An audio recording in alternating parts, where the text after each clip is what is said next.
आज हम direct proportion की बात करेंगे। वेरिएशंस दो तरह की होती हैं, एक होती है डायरेक्ट और एक होती है इनवर्स।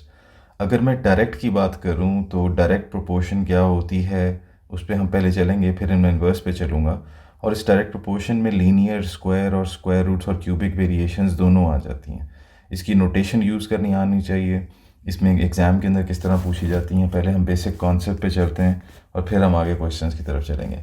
अब देखें, प्रोपोर्शन का साइन होता है जब भी प्रोपोर्शन डायरेक्ट हो या इनडायरेक्ट, जिसको इन्वर्स भी कहते हैं, उसका प्रोपोर्शन का साइन होता है ये, राइट। अगर मैं कहूँ y is directly proportional to x, तो हम उसको ऐसे लिखेंगे, y is directly proportional to x। Proportional का मतलब है कि अगर आप y की वैल्यू बढ़ाते हो, लेट्स सपोज आप कहते हो कि आप जो है एक कोई भी वेरिएबल, लेट्स सपोज एक क्वांटिटी है, कि मैं कहता हूँ कि आपने एक काम करना है कि आप नंबर ऑफ़ रिसोर्सेज कहते हो कंपनी में जो है वो ज़्यादा बढ़ गए, ठीक है।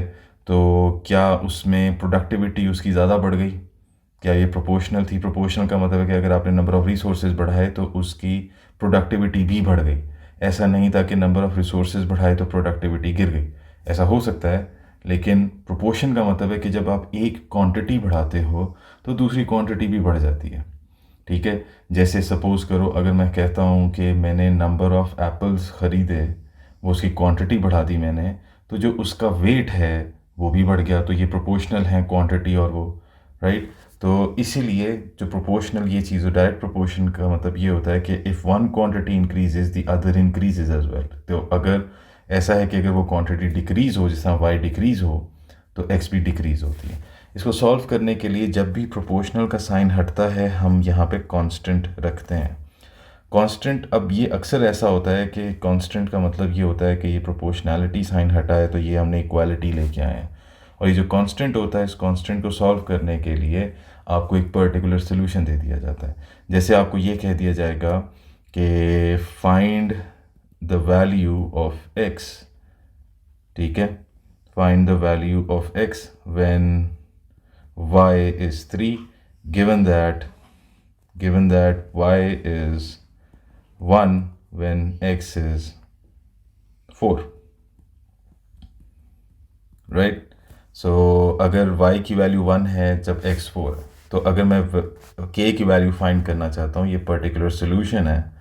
इस पर्टिकुलर सोल्यूशन को मैं लिखूँगा value of y is 1, k ये है और x की वैल्यू है 4। इससे मैं k की वैल्यू फाइंड करूँगा। k की वैल्यू मेरे पास यहाँ पर आती है 1/4। So if I substitute this value back again, तो ये बन जाता है y is equals to 1/4x, right. Now this value of k is written as 1/4। अब उसने कहा है कि आपको वैल्यू ऑफ x चाहिए जब y 3 था, तो आप यही इक्वेशन यूज़ करते